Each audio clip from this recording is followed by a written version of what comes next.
दोस्तों आज हम क्विक रिव्यू करने वाले हैं हायरकेस T3 DC इन्वर्टर एसी का। सबसे पहले मॉडल आप यहां पर देख लीजिए। मॉडल को आप सर्च कर सकते हैं, इसके बारे में प्राइस वगैरह देखनी है, फीचर्स वगैरह देखने हैं तो आप इस मॉडल के थ्रू इसको सर्च कर सकते हैं।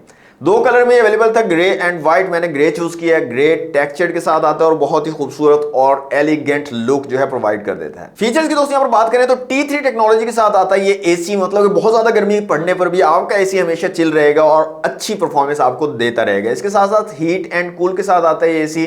वाईफाई एनेबल्ड है। हाई स्मार्ट ऐप अपने फोन में इंस्टॉल करके आप अपने फोन के जरिए ही एसी को कंट्रोल कर सकते हो। टर्बो क्वाइट मोड मिल जाता है और इको मोड भी यहां पर अवेलेबल है। मजीद बिजली की बचत करनी है तो इको मोड में आप इसको चला सकते हो। एनर्जी एफिशिएंसी की बात कर लें तो एक महीना पूरा मैंने इसको यूज किया, तकरीबन 3 से 4 घंटे डेली यूज होता रहा है। तो बिल के अंदर जो डिफरेंस आया वो मैं आपको यहां पर दिखा देता हूं। जुलाई का हमारा बिल था 105 यूनिट का 1136 रुपए, जबकि अगस्त के अंदर पूरा महीना इसको मैंने यूज किया है और बिल आया है 145 यूनिट्स का 145, 40 यूनिट का इजाफा हुआ है और बिल हमारा बना है 1723 यूनिट। तो काफी ज्यादा एनर्जी एफिशिएंट एसी आपको मिल जाता है। प्राइस की बात कर ले तो 1,40,000 रुपए इसकी ऑफिशियल प्राइस थी, जबकि डिस्काउंट के बाद ये 1,30,000 रुपए में हमें मिला है। दोस्तों stylish design, fast cooling, energy efficient और बजट फ्रेंडली ऑप्शंस के साथ ये एसी आपको मिल जाता है। आप लोग कौन से ब्रांड के एसी यूज कर रहे हैं और बिल आने के बाद कुछ ठंडक पड़ती है या फिर तबीयत खराब होने लग जाती है?